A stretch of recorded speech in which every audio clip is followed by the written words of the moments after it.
또 알렌 블럼하겐 장로님 보내주셔서 함께 예배드리게 됨을 감사를 드립니다. 우리 폴라스카 선교사님 가정 축복하여 주시고 계속해서 러시아 선교 사역을 감당하실 수 있도록 그 길을 열어 주시옵소서. 이 시간 함께하여 주시고 주님 홀로 영광받아 주시옵소서. 감사드리며 예수 그리스도의 이름으로 기도드립니다. 아멘. 예, 오늘 말씀은 그 레아의 시녀 실바가 두 아들을 낳는 것과 그 다음에 어린 그 루벤이 들에서 발견한 그 합판체로 인해서 레아와 라헬 간의 그 경쟁심이 그 폭발하는 이런 내용이 담겨 있습니다. 그럼에도 불구하고 하나님의 축복으로 야곱의 가정에 자손이 번성하는 내용입니다. 우리가 이 본문 내용을 가지고 우리가 어떻게 이해하고 어떻게 적용해야 할까, 이것은 이제 우리의 과제겠죠. 그런데 예수님께서는 우리가 읽는 성경 말씀을 올바로 이해하도록 두 가지 방법으로 읽을 것을 가르쳐주고 계십니다. 누가복음 10장 26절 말씀입니다. 예수께서 이르시되 율법에 무엇이라 기록되었으며 내가 어떻게 읽느냐. 그러니까 이 두 가지 방식을 가지고 우리가 성경을 읽으라고 예수님께서 말씀하시는 거죠. 그러니까 첫 번째는 뭐죠? 율법에 무슨 내용이 기록됐냐, 그것을 잘 관찰을 해서 읽으라는 것입니다. 그 내용을 잘 파악하라는 거죠. 그런데 이 본문 내용만 잘 읽고 끝나면은 어떻게 됩니까? 율법주의자가 되기 참 쉬워요. 그러니까 내가 성경을 몇 독을 했는데, 내가 성경을 얼마나 아는데, 이렇게 해가지고 그 자기가 알고 있는 지식으로 남을 이렇게 판단하고 비판하고 정죄하는 그런 도구로 이게 사용되기가 참 쉽습니다. 그래서 예수님께서는 읽었으면 그 다음 단계로 넘어가라는 얘기입니다. 그 다음 단계는 뭐냐면 네가 어떻게 읽느냐, How do you read it? 그걸 지금 질문하시는 것입니다.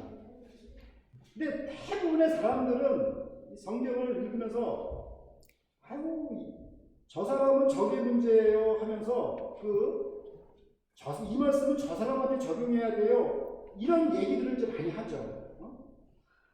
그러면 이게 어떻게 하죠? 이 성경 말씀을 자기한테 적용하지 못하고 자꾸 남에게만 이렇게 적용하려고 한다면 신앙이 성장하지 못하고 거기서 그냥 멈추게 되는 것입니다.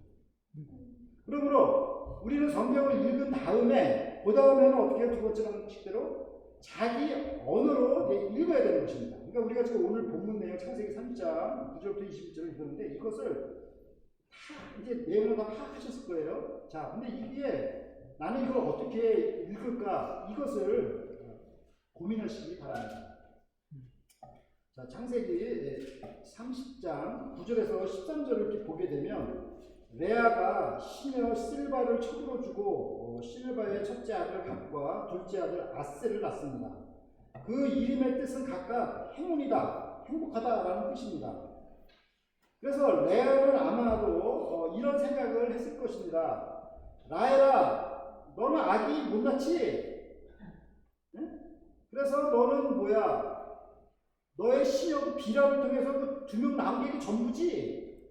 그러나 나는 4명의 아들을 낳고 또 내 시녀 실바를 통해서 또 2명을 더 낳았어. 모든 딸들이 나를 보고 복된 사람이야, 해피 어머니야, 이렇게 할 거야.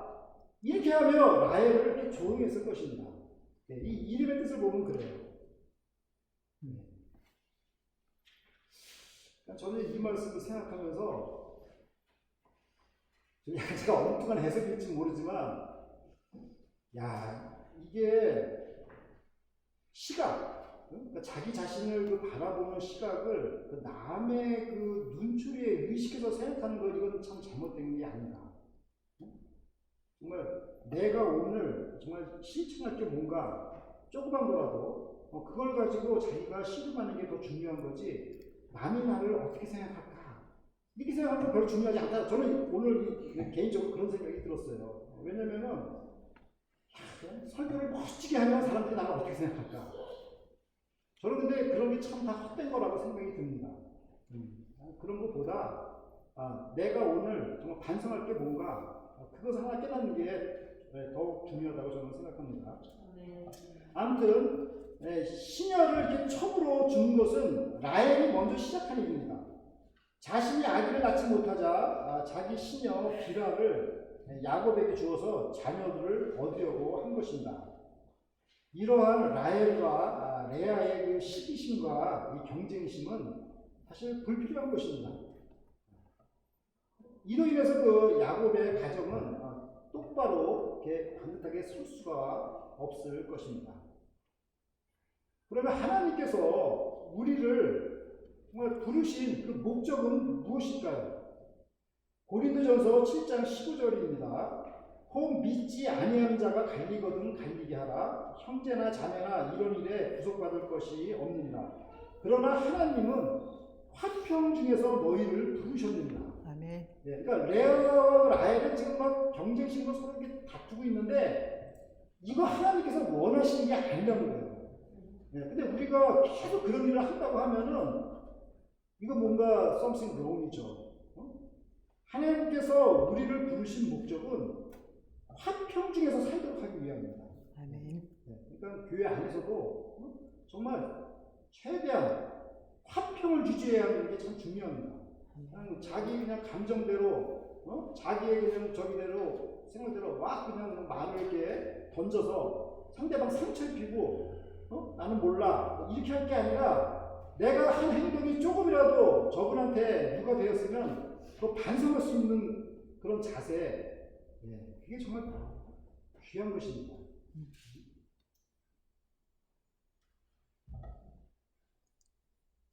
창세기 30장 14절에서 16절을 보면 한 6살 정도의 그 어린 루벤이 우연찮게 그 희귀한 식물인 그 합판체를 그 들에서 발견했습니다. 근데 이게 영어 이름은 맨드레이이고 히브리어는 두다임입니다. 근데 이 두다임이라는 히브리어의 뜻은 사랑 식물이라는 뜻입니다. 사랑 식물. 그러니까 사랑이라는 단어가 들어가죠. 그리고 고대인들은 이것을 love apples라고 이렇게 불렀습니다. They call it love apples, mandrake. 그러니까 근데 이것은 향기가 굉장히 강하고, 그다음에 이것을 먹으면 성 기능을 좋게 한다는 그런 것으로 이렇게 알려졌습니다. 그러니까 라헬이 이 소식을 듣자 얼마나 합판체를 갖고 싶었겠습니까? 왜냐면 지금 자녀를 갖지 못하잖아요. 근데 이 합판체를 통해서라도 좀 이게 좀 성기능 강화를 좀 해서라도 좀 아기를 출산하고 싶은 그런 마음이 있었던 것입니다. 그래서 라헬은 그 언니 레아에게 그걸 좀 합판체를 달라고 했는데 레아의 그 반응이 너무 차갑습니다. 아니면 너무 격합니다. 내 남편을 빼앗고도 내 아들의 합판체도 빼앗으려고 하느냐. 정말 레아는 라헬에게 대해서 굉장히 피의식을 가진 것으로 이렇게 알 수가 있죠. 그리고 이것을 보면 둘 간의 그 관계성이 굉장히 나쁜 것을 이렇게 알 수가 있습니다. 그러자 라헬은 합판체 대신에 남편의 그 잠자리와 그걸 바꾸자고 이렇게 제안을 합니다. 그러니까 남편과의 그 성생활을 거래할 것입니다. 굉장히 불경건한 거죠. 이거는 마치 이제 그 창세기 그 저자가 뭘 대비해서 기록하고 있냐면 야곱이 형 에서에게 팥죽 한 그릇으로 장자권을 거래한 것과 닮은 적이 있습니다.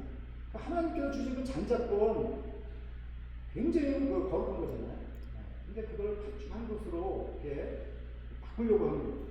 이런 거랑 너무 지금 비슷한 이걸 지금 창세기 저자가 같이 기록하고 있죠. 그리고 이 결과적으로 보면 라헬은 그 합판체를 가졌습니다. 가졌음에도 불구하고 자식을 낳지 못했어요. 그러니까 뭐 성기는 강아지라는 이런 음식을 먹고도 아무런 저희가 효과가 없었던 것입니다. 이런 걸 보면서 사람의 그 생명은 인간의 거래로 이렇게 얻게 되는 것이 아니라 하나님으로부터 오는 것을 말해주고 있습니다. 그러니까 사람의 생명은 하나님께서 편을 열어주실 때 하는 거지 합한채, 성기능 촉진제 이런 걸 먹어가지고 생명을 잉태한다는 게 아니라는 거죠.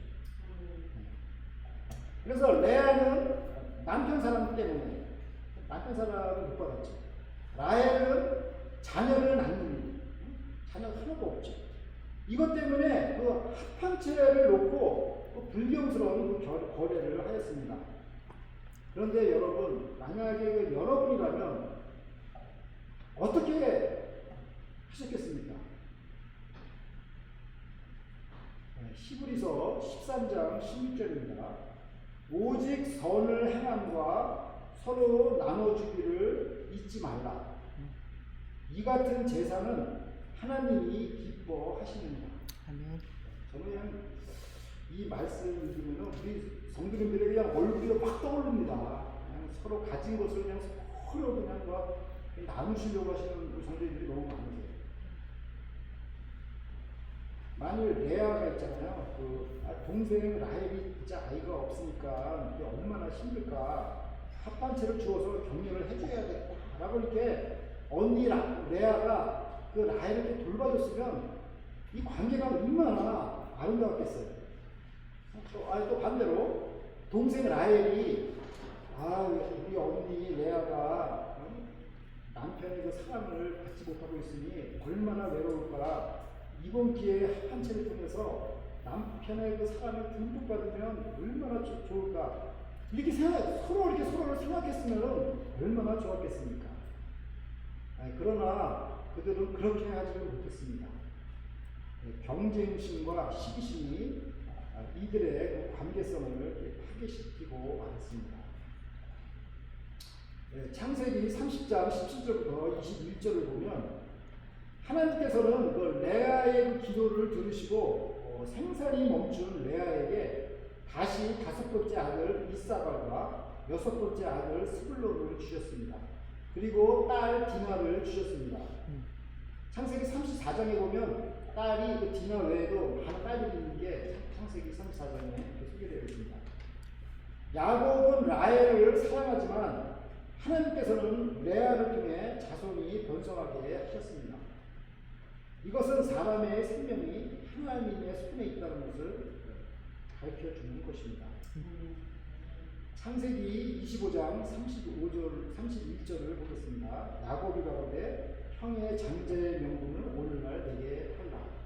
이것은 바로 그 합한체를 그 잠자리와 바꾸는 것과 지금 비슷한 내용으로 지금 창세기 저자가 기록하고 있는 것입니다.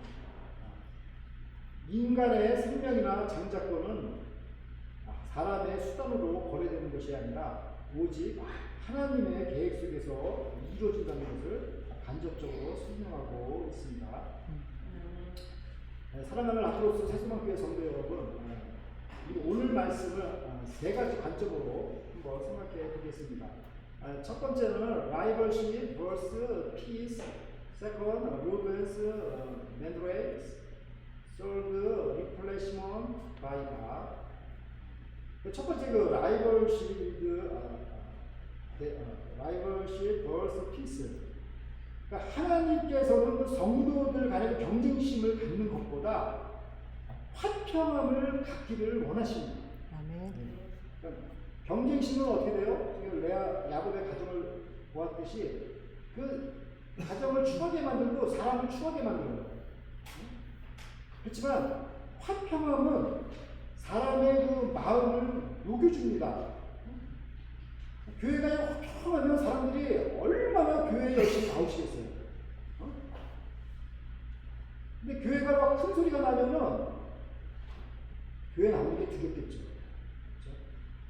그러니까 이 화평함을 하는 게 참 중요한 것입니다. 주님께서는 이 이렇게 말씀하셨어요. 화평케 하는 자는 복이 있나니 하나님의 아들이라 일컬음을 받는다. 이렇게 말씀하셨습니다. 두 번째, 루벤스 맨드레스. 그 어린 그 루벤이 들에서 희귀한 합판체를 발견한 것은 하나님의 축복이라 아니할 수 없습니다. 그리고 또 이 맨드레스를 통해 가지고 그 꼬맹이가 주워온 그 맨드레스를 통해서 그 야곱의 그 자손이 계속 이렇게 번성되는 것을 우리가 볼 수가 있습니다. 그런데 여기서 중요한 것은 사람이 이 합판체를 어떻게 사용하느냐가 중요한 것입니다. 그러니까 불경건하게 거래하는 것이 아니라 이 합판체를 꼭 필요한 사람을 섬기는 데 사용했다면 하나님께서 정말로 기뻐하셨을 것입니다. 세 번째로 리플레시먼트 바이가, 그러니까 라헬은 뭐죠? 합판체를 얻고도 생명을 잉태하지 못했습니다. 이것은 인간의 생명과 장자권의 축복은 인간의 거래로 이루어지는 것이 아니라 하나님께서 이루어주신 것을 우리가 알 수가 있습니다. 다시 말해서 하나님의 일은 인간적인 방법으로 이루어지는 것이 아니라 하나님의 방법으로 이루어지는 것입니다. 우리가 뭐 사람한테 잘 보이려고 이렇게 한 것보다는 뭐죠? 그러니까 숨어서 조용히 기도하시는 그 기도가 정말 하나님의 방법 아니겠어요? 그죠? 사랑하는 성도 여러분, 라헬과 레아의 과도한 경쟁심은 한 어린 소년이 발견한 희귀한 식물을 가지고도 감정이 폭발할 정도로 관계성이 악화되었습니다. 야곱의 가정은 희귀심 때문에 추한 모습을 남기게 되었습니다. 교회 안에서도 과도한 경쟁심은 공동체를 추하게 만들 것입니다. 여기서 향기가 진한 합판체는 사랑을 상징합니다. 하나님께서 베푸신 사랑이 자기 욕심을 충족시키기 위해서가 아니라 어려운 이웃을 돌아볼 때 하나님께서 기뻐하십니다. 우리가 하나님께 받은 그 축복과 그 사랑을 우리 이웃에게 전달하여 하나님을 기쁘시게 하시는 성도 여러분들이 되시기를 간절히 기도드립니다. 아멘. 함께 기도드리겠습니다. 하나님 아버지, 오늘 어린 루벤에게 사랑의 열매 합판체를 발견케 하시고 야곱의 자손을 번성케 하시는 하나님의 사랑을 배웠습니다. 과도한 경쟁심은 한 가정을 추하게 만들고 생명과 장자권의 축복은 인간의 수단이 아니라 하나님의 주권과 계획 속에 이루어짐을 배웁니다. 우리가 경쟁심에 매몰되지 않도록 지켜주시고 서로 필요한 형제 자매에게 주님의 사랑을 공급하는 것에 힘써서 하나님을 기쁘시게 하는 삶을 살도록 도와주시옵소서. 감사드리며 예수 그리스도의 이름으로 기도드립니다. 아멘.